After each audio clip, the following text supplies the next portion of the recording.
Hi hello, आप लोग कैसे हो? मैं ठीक हूँ, थैंक यू।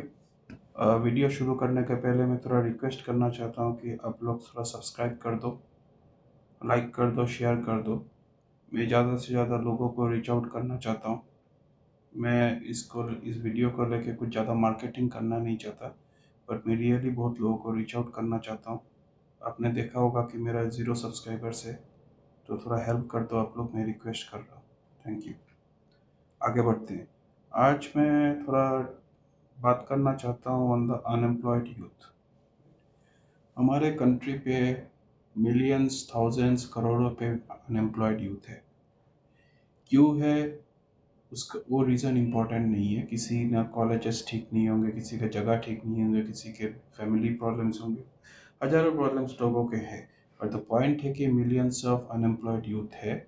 और मुद्दे की बात है कि सबके सब मोर और लेस अपने आप को यूजलेस समझते हैं, फ्रस्ट्रेटेड समझते हैं। ऐसा क्यों होता है? ऐसा इसलिए होता है क्योंकि अगर आप लेट्स से आप अनएम्प्लॉयड हो काफ़ी टाइम से, तो सोसाइटी आपको एक जज करने लगती है। सोसाइटी आपको समझती है कि आप जितने भी आप यूज़लेस हो या ना हो, पर सोसाइटी आपको यूज़लेस समझती है और फिर आपका कंपैरिजन शुरू कर देती है। फॉर एग्जांपल, मेरी बहन के लड़के को इस जगह पे नौकरी मिल गई और ये अभी तक बैठा हुआ है। कितने दिन अपने बाप के पैसे खाएगा? ताकि आपके शायद आपके पिताजी या आपके पापा को कोई प्रॉब्लम नहीं है आपको पैसे देने में, बट उनको प्रॉब्लम है वो दिखने में कि आपके पापा आपको पैसे दे रहे हैं। फिर दूसरे ही आपके फ्रेंड्स, जो अगर कोई क्लोज फ्रेंड नहीं है, तो दूसरी प्रॉब्लम ये हो जाती है कि आपके फ्रेंड्स भी कई हद तक आपको थोड़ा अवॉइड करेंगे, क्योंकि उनको लगेगा कि आप पैसे मांगने के लिए उनको फ़ोन कर रहे हो, और जो कि होता है। ये आपकी फ्रेंड्स की कोई दोष नहीं है, ऐसा है। तीसरी चीज़ है कि आपके फ्रेंड्स आपको या रिलेटिव्स बोलो कि सब एडवाइस देंगे कि सब ठीक हो जाएगा, कीप ट्राइंग। मतलब बेसिकली आपको फिक्स करने का कोशिश करेंगे, बट कोई आपकी बात नहीं सुनेगा। राइट? आपका क्या पोजीशन है नहीं सुनेगा। फिर आप सोशल मीडिया देखोगे, अभी आप लिंक्डइन देखोगे, इंस्टाग्राम देखोगे, आपके जो बंधु है, भाई है, रिलेटिव है, सब इंस्टाग्राम में फ़ोटो पोस्ट कर रहे हैं कि आज वेकेशन पे वहीं पे गए, आज पार्टी किया, ये किया, वो किया। तो आपको मतलब और भी फील होगा कि आप थोड़ा वर्थलेस हो, यूज़लेस हो। करेक्ट? और ये नॉर्मल है। और जो चीज़ मैं बता रहा हूँ आपको, ये आपको समझना पड़ेगा। सभी चीज़ में ये पेन में डील कर चुका हूँ। राइट? ऐसा नहीं है कि ये मैं कोई बहुत बड़ा कॉलेज से पास आउट किया, कोई बहुत बड़ा नौकरी कर रहा हूँ, ऐसा कुछ भी नहीं है। मैंने ये सब पेन सब कुछ झेला हुआ है। राइट? ऑफ कोर्स मेरे ज़माने पे, तब मैं जब कॉलेज में से पास किया था, तब कोई इतनी बड़ी सोशल मीडिया की उतनी बड़ी नहीं थी। मेरे पास करने के बाद ही फेसबुक आया। और उससे पहले एक छोटा सा सोशल मीडिया वेबसाइट था, उसको बोलते हैं ओरकुट, बट वो भी काफ़ी बाद में ही आया, उतना जल्दी नहीं आया। तो मैं ये सब पेन झेल चुका हूँ, उसी पेन बार बार झेला है मैंने, और झेल के आज मैं एक ठीक ठाक पोजीशन पे पहुँचा हूँ। जब मैं बोलता हूँ ठीक ठाक पोजीशन पे, इसका मतलब ये नहीं कि मेरी कल मेरी नौकरी नहीं जा सकती या जा सकती है, वो अलग डिस्कशन है। बट आज 20 साल में कुछ ना कुछ एक एक पोजीशन पे पहुंचा हूँ। हाँ, तो coming back to the point. तो आप एज ए आप आपने देखा होगा कि जब आप किसी नौकरी के लिए जाते हो तो लंबी लाइन। पोजीशन शायद 10 हो, वो भी प्राइवेट कंपनी का मैं बात कर रहा हूँ। अगर आप गवर्नमेंट कंपनी में जाओगे तो वो तो अलग डील है। गवर्नमेंट ऑर्गेनाइजेशन की एंट्रेंस देने जाओगे तो अलग डील है, उसमें 10 पोजीशन लेंगे और 10 लाख लोग रहेंगे। पर प्राइवेट कंपनीज के पकड़ लो, 10 पोजीशन है, मिनिमम आपको 100 बंदे मिलेंगे, 1000 बंदे मिलेंगे। राइट? तो पहली बात, आप देख के ओवरवेम मत हो। राइट?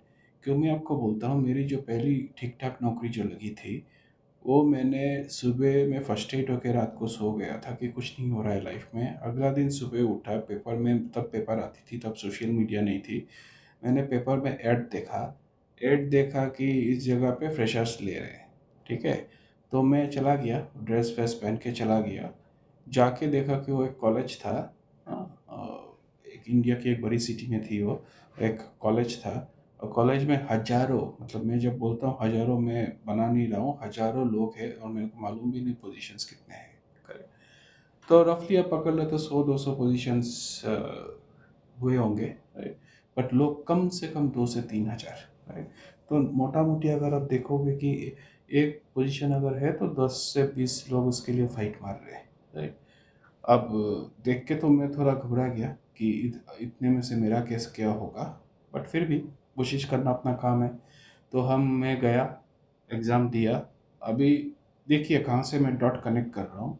मैं कुछ इससे पहले जब भी मैं फ्रस्ट्रेटेड था फिर भी मैं प्रिपरेशन अपना किए जा रहा था, करेक्ट। कि अगर कॉम्पिटिटिव ये सब एप्टीट्यूड टेस्ट जब होती है तो मैं प्रिपरेशन कर रहा था।